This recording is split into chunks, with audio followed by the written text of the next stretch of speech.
আমাকে গেট দিয়ে পুলিশ এবং আওয়ামী লীগের লোকজন আমার বাসা থেকে ঢুকছে।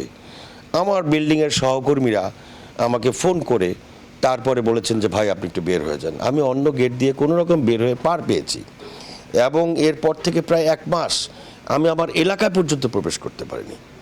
অর্থাৎ আওয়ামী লীগের নেতাকর্মীরা এবং পুলিশ যৌথভাবে মনে হয়েছে সারাশির অভিযান চালিয়েছে যে তার মতাদর্শের বাইরের কাউকে টিকতে দেওয়া হবে না, বসবাস করতে দেওয়া হবে না, তাদেরকে শান্তিপূর্ণভাবে কোনো কার্যক্রমে থাকতে দেওয়া হবে না। এটা একটা স্বাধীন দেশ।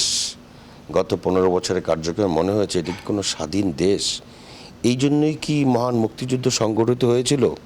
এই জন্যই কি মুক্তিযুদ্ধের চেতনার কথা বলে আমরা মানুষকে বারবার শান্তির বাণী শুনিয়েছি?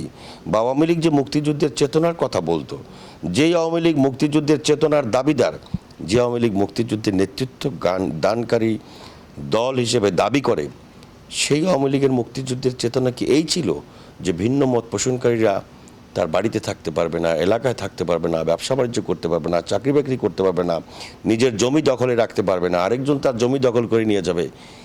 এই জন্য কিন্তু বাংলাদেশের মুক্তিযুদ্ধ হয়নি।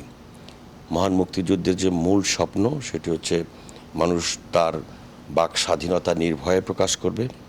মহান মুক্তিযুদ্ধের মূল যে স্বপ্ন সেটি হচ্ছে যে একজন আরেকজনের সঙ্গে তার খোলাখুলি মত বিনিময় করতে পারবে।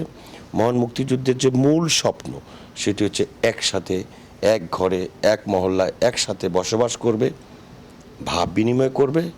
এটাই হচ্ছে মহান মুক্তিযুদ্ধের মূল চেতনা।